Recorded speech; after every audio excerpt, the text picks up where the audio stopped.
Maharani Alzara Mahesa. Ya Mbak, ini setelah mengikuti sidang hari ini, ke depannya apa yang akan dibawa nih Mbak sebagai perwakilan yang paling muda di parlemen? Oke, tentu saja sebagai generasi muda kita harus mewakili isu-isu yang relevan untuk generasi kita. Kalau aku yang ingin aku gaungkan pertama adalah akses pendidikan yang merata. Karena setiap aku turun ke dapil itu mereka banyak sekali menyuarakan tentang UKT yang mahal. Bagaimana cara mendapatkan beasiswa? Tentunya dengan menggaungkan isu-isu tersebut kita harus mengadakan sosialisasi, harus mengadakan edukasi. Setelah edukasi kita harus mengadakan pengawasan. Apakah mereka paham dengan isu atau sosialisasi yang kita bawa? Kedua yang ingin aku bawa itu lapangan pekerjaan yang inklusif. Karena tiap aku turun ke dapil, generasi muda seangkatan aku tuh pasti bilang, Teh Anissa ini gimana kita dapat kerja? Nah kalau di Banten, aku nggak tahu dapil lain ya. Kalau di Banten mau dapat kerja itu mesti bayar dulu 1 juta. Ya itu kan harus kita suarakan. Kasihan mereka mau dapat kerja nombok keluar modal dulu. Ibarat kata kan gitu. Terus hal yang ingin aku bawa juga itu adalah karena kita live in a digital technology, grow up in a digital era, itu kita harus aku sebagai generasi muda ingin mendorong regulasi atau kebijakan yang pada akhirnya itu memberikan perlindungan hak-hak digital supaya data kita tidak bocor seperti kemarin kasus Bjorka gitu kan. Tentu saja untuk sekarang itu dulu, tapi sebagai aktivis perempuan juga aku ingin menyuarakan perlindungan terhadap perempuan dan anak-anak. Bahkan sebagai pendatang baru, banyaknya nggak beda jauh sama teman-teman mahasiswa. Kalau Ya. demo gimana? Di demo atas dasar apa? Kenapa mesti demo? Kenapa nggak diskusi aja? Kalau misalnya demo mengkritik kebijakan itu nggak apa-apa, selama kebijakannya itu buruk gitu. Tapi kalau mendemo secara personal untuk apa gitu kan? Kalau di demo nggak takut. Tapi kalau bisa kita diskusi secara langsung supaya bertatap mata, bicara dari hati ke hati, kita bisa paham. Kalau di demo, oke, kita paham isu yang kamu bawa untuk demo. Tapi dari demo sendiri, apakah kita ada diskusi yang konkret? Apakah kita ada diskusi intelektual di antara kita sehingga aku bisa memahami aspirasinya? Gitu kan? Kalau aku lebih ingin untuk diskusi secara langsung. Diskusi nggak masalah. Demo nggak apa-apa, tapi kita lihat dulu kebijakannya apa nih. Yang Mbak kunci problem milenial dan Gen Z kan kepemilikan rumah, Kenapa, sorry? kepemilikan rumah yang sulit. Ya.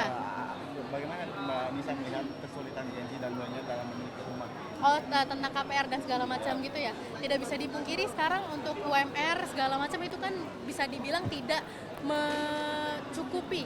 mencukupi untuk memiliki suatu lahan, apalagi di Jakarta gitu, di daerah aja susah kan. Nah itu gimana caranya kita bisa mendorong regulasi yang memudahkan itu pada akhirnya. Tapi we'll see lah ya tentang situ. Dengan tapera nggak? Untuk itu aku tidak bisa bicara banyak kalau secara pribadi. Sorry kamera ya. Untuk masalah tapera aku belum bisa menyuarakan banyak tentang itu karena bukan takut ya, tapi lebih ke aku rasa itu harus dibicarakan dulu dengan teman-teman generasi muda sefraksi gitu supaya ada pemahaman yang sama lah, pemahaman kolektif gitu. Untuk tapera aku belum bisa banyak bicara, banyak yang lebih paham mengenai tapera gitu. Mbak sebagai pendatang baru melihat fenomena korupsi seperti apa Mbak? Sorry? Sebagai pendatang baru menyikapi isu korupsi akan... Oh, isu korupsi. Oh, kita di partai, kalau aku ya dari Partai Gerindra. Dari Partai Gerindra itu kita sangat keras diingatkan oleh Pak Prabowo, jangan korupsi. Kalau korupsi nggak akan kita selamatkan. Oleh karena itu aku rasa untuk masalah integritas dari Partai Gerindra aman ya, karena kita sendiri sebagai kader kemarin kita melalui diklat di Hambalang itu kita diingatkan berkali-kali jangan main proyek, jangan korupsi karena memang dari Pak Prabowo sendiri sangat menentang adanya korupsi. Jadi sebagai kadernya juga kita harus mengimani prinsip beliau karena kan kita masuk ke suatu partai karena mengikuti manifesto perjuangan partai tersebut kan. Kalau di Partai Gerindra sendiri perjuangannya itu ekonomi kerakyatan, bukan yang si kaya makin kaya, si miskin makin miskin. Itu ada di manifesto Partai Gerindra. Kalau misalnya akang-akang teteh-teteh ada yang bertanya-tanya gitu. Oke, Mbak. Dan saya terakhir dari saya. Kalau aku percaya semua orang itu punya prinsip masing-masing. Tapi kalau dari aku sendiri, ini bukan kalau misalnya ini dibilang sarang koruptor, maksudnya ini bukan sarang aku. Gimana caranya aku dan teman-teman yang menolak tindak pidana korupsi, kita harus memiliki kesadaran kolektif memberhentikan tindak pidana korupsi itu sendiri. Dimulai dari self awareness. Sebagai yang muda-muda kita kan masih punya pemikiran yang ideal ya, maksudnya ideologi, kita masih idealis lah ya. Nah dengan idealis itulah kita mempunyai prinsip. Cara untuk menghindari tindak pidana korupsi itu adalah pertama adalah self awareness. Kita harus mengingat prinsip-prinsip kita masuk ke jadi wakil rakyat itu untuk apa?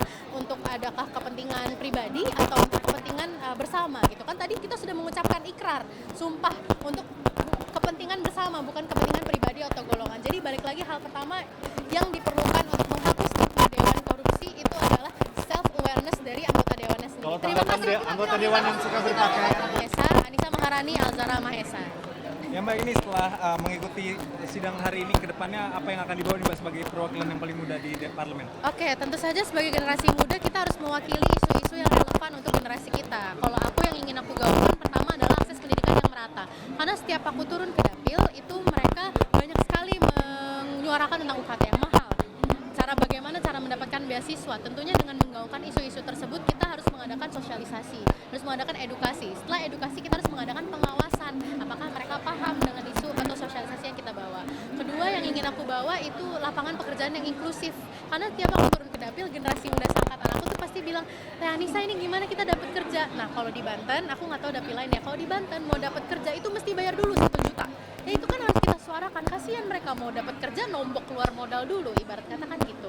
Terus hal yang ingin aku bawa juga itu adalah karena kita live in a digital technology, grow up in a digital era, itu kita harus aku sebagai generasi muda ingin mendorong regulasi atau kebijakan yang pada akhirnya itu memberikan perlindungan hak-hak digital supaya data kita tidak bocor seperti kemarin kasus Bjorka gitu kan.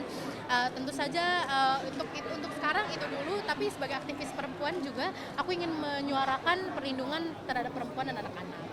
Bahkan sebagai pendatang baru, Demonya nggak beda jauh sama teman-teman mahasiswa. Kalau Iya. demo gimana? Di demo atas dasar apa? Kenapa mesti demo? Kenapa nggak diskusi aja?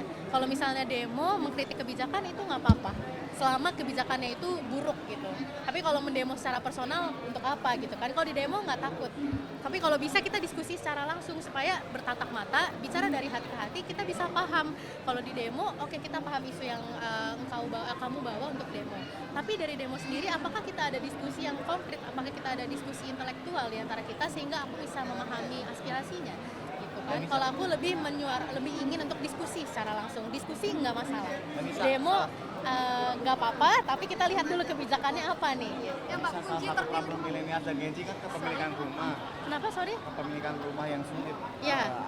Bagaimana Mbak Nisa melihat kesulitan Gen Z dan milenial dalam memiliki rumah? Oh, tentang KPR dan segala macam gitu ya. Tidak bisa dipungkiri sekarang untuk UMR segala macam itu kan bisa dibilang tidak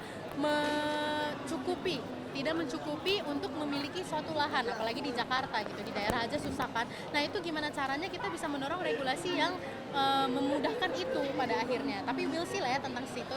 Dengan tapera nggak?